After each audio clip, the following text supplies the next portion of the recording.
हुई ऊंची इमारतें।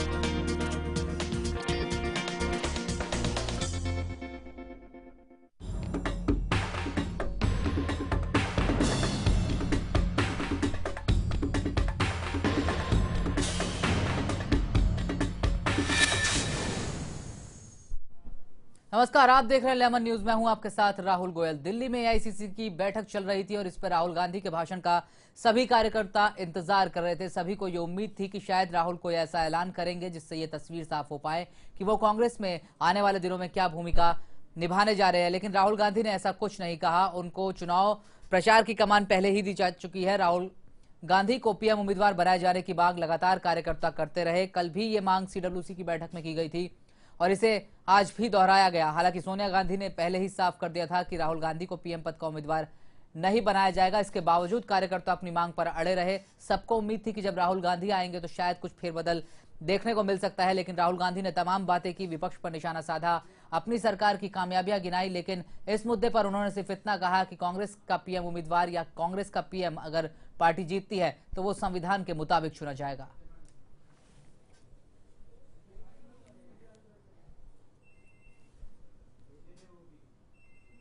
तो क्या पीएम पद की उम्मीदवारी ना लेना ही राहुल का आखिरी रास्ता है?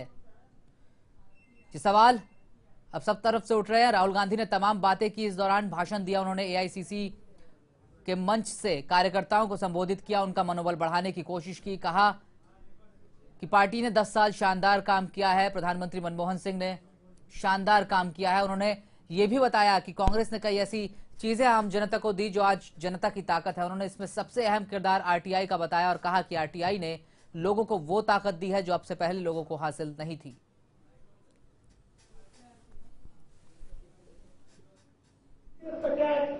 On the system is called the right to information, RTI. We restore information. Everybody says it in the world. Information is power. Well, through the RTI, we gave power to the people of this country. We gave them information that was locked up in government offices. We gave you the power. And let me say something else, which is very important. Nobody pressurized us to do the RTI. Nobody told us to do the RTI. The Congress party got up and said the country needs the right to information. Every single person in this country needs to know what is going on in the government. And we can do that.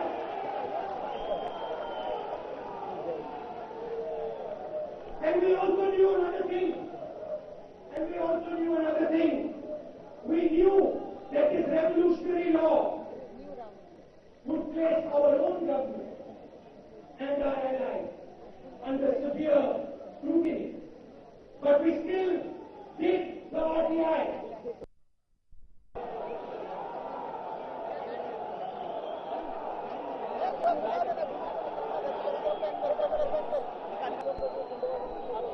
निशाना साधा, ये कहा कि विपक्ष के ज्यादातर लोग marketing जानते हैं। विपक्ष के ज्यादातर लोग सिर्फ मार्केटिंग करते हैं, उन्हें देश का इतिहास नहीं मालूम।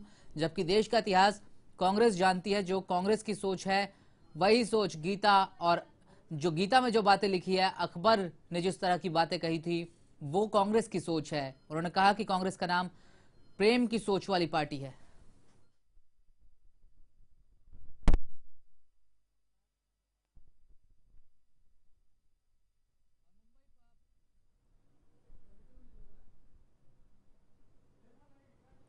और मुंबई पुलिस की क्राइम ब्रांच इस वक्त एक प्रेस कॉन्फ्रेंस कर रही है। प्रीति राठी एसिड अटैक मामले को लेकर, इस मामले को सुलझा लिया गया है। क्या कुछ कह रहे क्राइम ब्रांच के अधिकारी, सुनाते हैं आपको।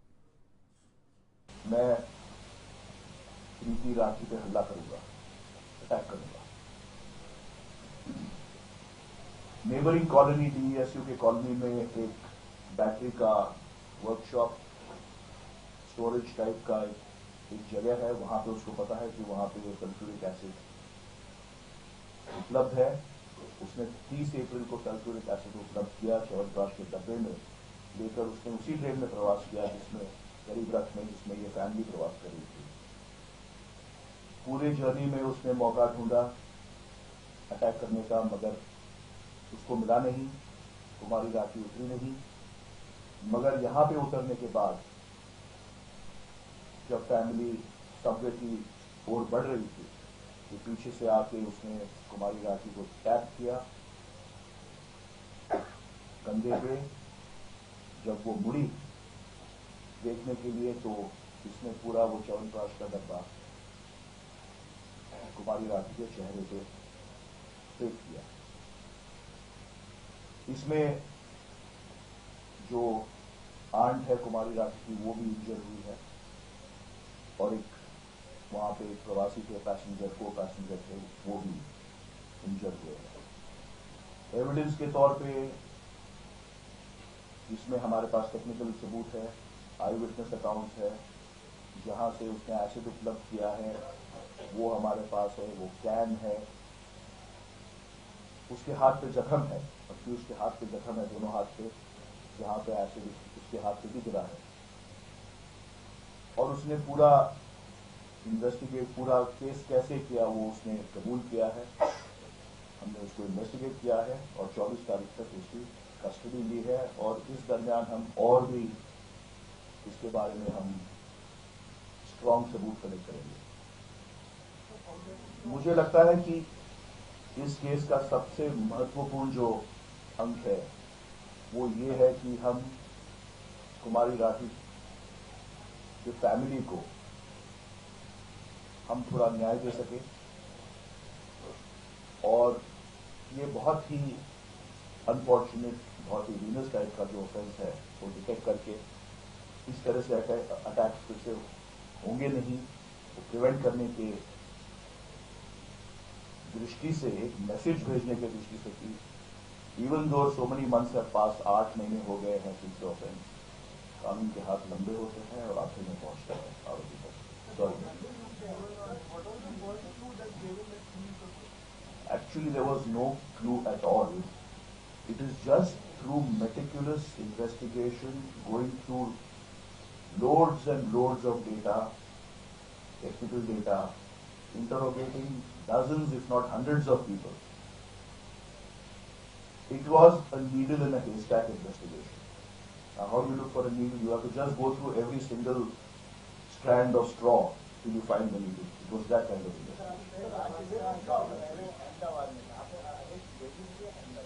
वो एक्चुअली दिल्ली आया था क्योंकि उसका कहना है कि वहां पे उसका पुलिस वेरिफिकेशन बाकी था। तो होटल में चोरी हुई थी वहां पे, जहां पे अहमदाबाद किसी और ने की थी। तो होटल ने इंसिस्ट किया कि जो सब एम्प्लॉयज है उन्होंने वेरिफिकेशन लाना जरूरी है। तो इस सिलसिले में वो वापस दिल्ली आया था और उसने और इस दरमियान हमने उसको He first ran away, then he went into the same train. ये गरीब रथ में ही बैठा वो कुछ देर, बिकॉज वो खाली थी ट्रेन तब तक। फिर से उसने प्लेटफॉर्म बदला, फिर दूसरे प्लेटफॉर्म से वो देख रहा था पूरे मूवमेंट्स क्या है क्या नहीं। Meanwhile, the girl and the family had obviously gone, वो हॉस्पिटल चले गए थे। And then after about 3 hours, 2.5 hours, he took another train. He took the first available train जो जा रही थी दिल्ली की दिशा में। Anyway, and that is that. Sir. Yes. हाँ। दूसरे एजेंसीज के बारे में टिप्पणी करना मुझे योग्य नहीं लगता है, मगर हमारे पास जब से केस आया मैंने उसका प्रोग्रेस आपको बताया।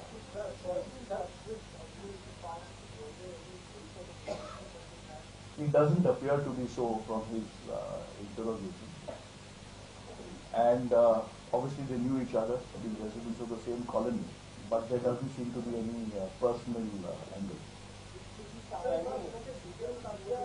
Sorry. ये मुझे लगता है कि ये हमारे जो ट्रिक्स ऑफ द ट्रेड है, या जो हमारे तरीके हैं वो बताना वो ठीक नहीं रहेगा, मुनासिब नहीं रहेगा। मगर हम आरोपी तक हमेशा पहुंचते हैं, ये मैसेज देना ज्यादा जरूरी है। ऐसे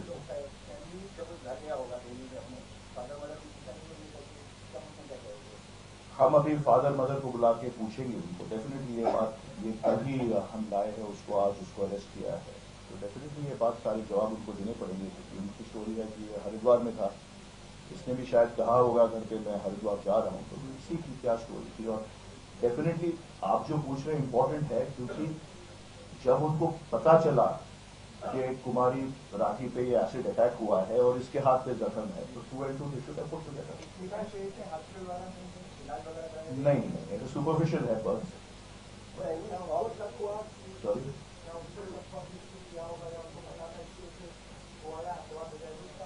विल फाइंड आउट, अभी बुलाएंगे उनको, वो sorry. When I interrogated him, he has not revealed anything like that so far. But अभी तो शुरुआत है स्टोरी की। Let us see how without ticket आया था, और वो नेचुरली वो चेयर कार की ट्रेन है, जैसे आप जानते हो, तो we can not take a seat, तो वो कहीं दरवाजे के पास बैठा रहता था, and you try to keep on escaping the attention of TCs. He went back also presumably without ticket, almost walked, not completely throughout, but the CCTV camera which shows him running away at Bandra shows at one stage he took out the rumal. We asked him why. He says क्योंकि मैं भाग रहा था और तब मुझे श्वास लेना बहुत तकलीफ हो गया था।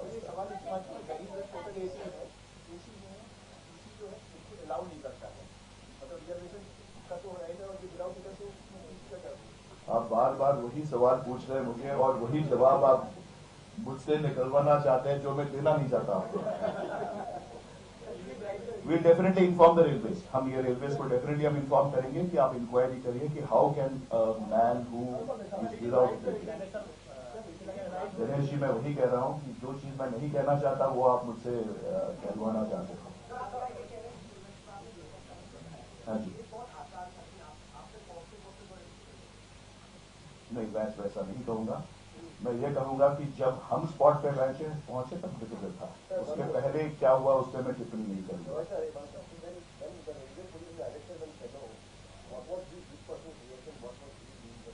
अभी पूछेंगे उसको। He was obviously working, I think he was in Pondicherry at that time, in that resort. I don't want to comment on that.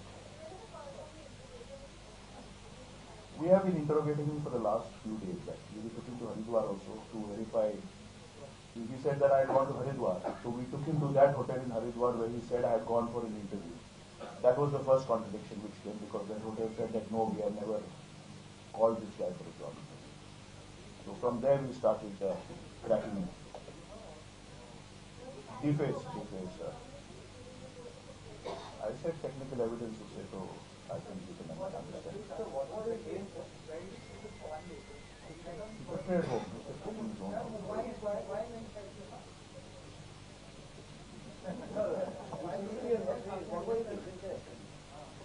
That she will never get a job if she is injured, grievously injured, or even not there. Obviously, there will be no comparison. She will never get a job, and I'm sorry to say that there are some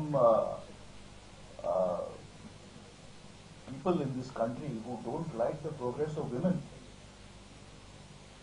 and it is very unfortunate that they go to this limit and this ridiculous extent. And we are going to go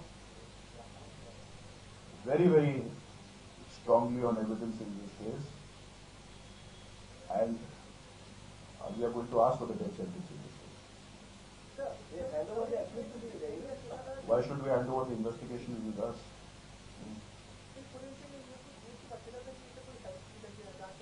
It appears he's alone. At this stage, ऐसा लग रहा है कि he was alone.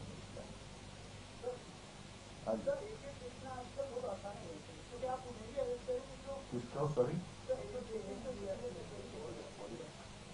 ऐसे, हाँ, जिसने दिया, हाँ, ऐसे लग रहा है दिस स्टेज की उसने अनऑथराइज्ड तरीके से उसने वहां से वो वर्कशॉप में से लिया है। अगर ऐसा निष्पन्न हुआ कि किसने उसकी मदद करी है, तो definitely that will also be an offence to sneak in the into the storage room. He says that there is a watchman there, but not very alert at that kind of chat. You know, even in the day. Turning point was the handing over the case to the Mumbai crime branch. Raji. बोला काय काय कोणत्या विषयावर बोला पाहिजे.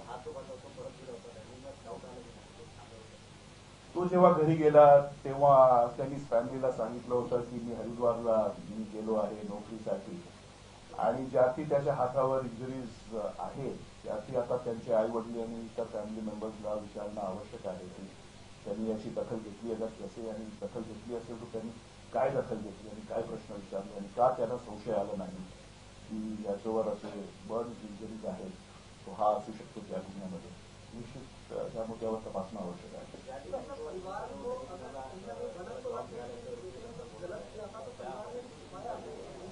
हरिद्वारमध्ये आम्ही ह्याला नेलं होतं आणि तिथे आम्ही चौकशी केली आणि हा खोटं सांगत आहे असं निष्पन्न झालं.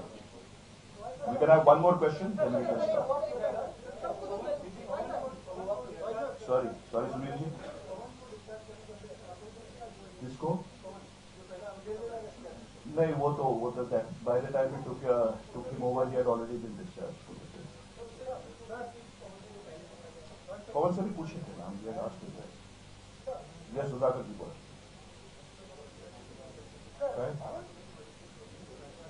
Sorry? On which case? I think we'll restrict ourselves to this case. Hopefully we will inform you about the other case also in due course, but let us restrict ourselves about this. Thank you. No, they are not related to each other. They are from different caste communities and they are neighbors.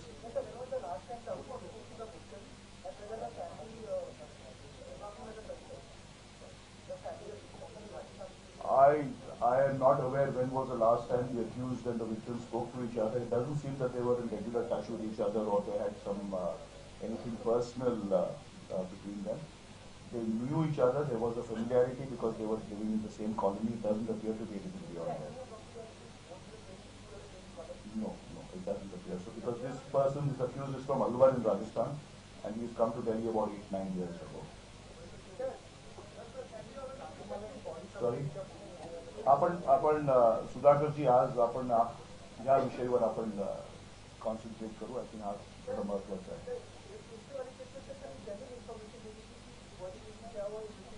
Thank you very much ladies and gentleman. Thank you for coming.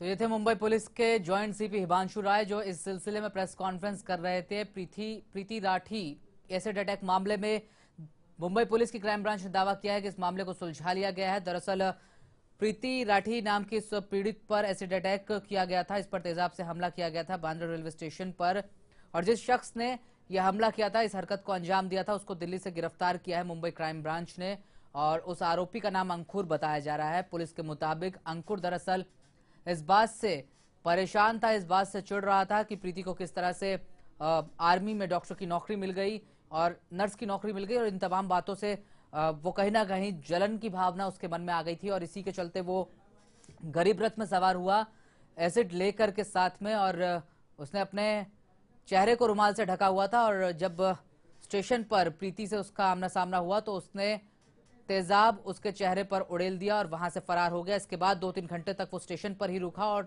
तब उसने दिल्ली की तरफ जाने वाली एक दूसरी train पकड़ी और उसमें सवार हो गया. मुंबई पुलिस की क्राइम ब्रांच ने दिल्ली से ही अंकुर को गिरफ्तार किया है और अब उससे आगे की पूछताछ की जा रही है, पता लगाने की कोशिश की जा रही है कि और क्या क्या वजह हो सकती है इस हमले के पीछे. लेकिन इस हमले में सबसे अफसोसनाक बात यह रही कि प्रीति राठी की कुछ दिन इलाज के बाद अस्पताल में मौत हो गई थी और उसकी नौकरी लगी थी. वो नौकरी के सिलसिले में मुंबई आई थी लेकिन तभी इस शख्स ने उस पर तेजाब से हमला कर दिया. बुरी तरह से झुलसी हुई हालत में प्रीति को अस्पताल में भर्ती कराया गया था जहां उसने इलाज के कुछ दिनों बाद दम तोड़ दिया। पुलिस क्राइम ब्रांच को यह पूरा मामला सौंपा गया था। क्राइम ब्रांच ने इस मामले की तहकीकात की और कड़ियां जुड़ते जुड़ते पुलिस दिल्ली तक पहुंची और दिल्ली में जब इस शख्स तक पुलिस पहुंची तो देखा यह गया कि इसके हाथ में भी जलने के कुछ निशान थे जो कि तेजाबी हमले से ही होते और इस तरह से पुलिस ने इन कड़ियों को जोड़ते हुए अंकुर को गिरफ्तार कर लिया। इसी के साथ इस पेशकश में फिलहाल इतना ही। मुझे दीजिए इजाजत। नमस्कार।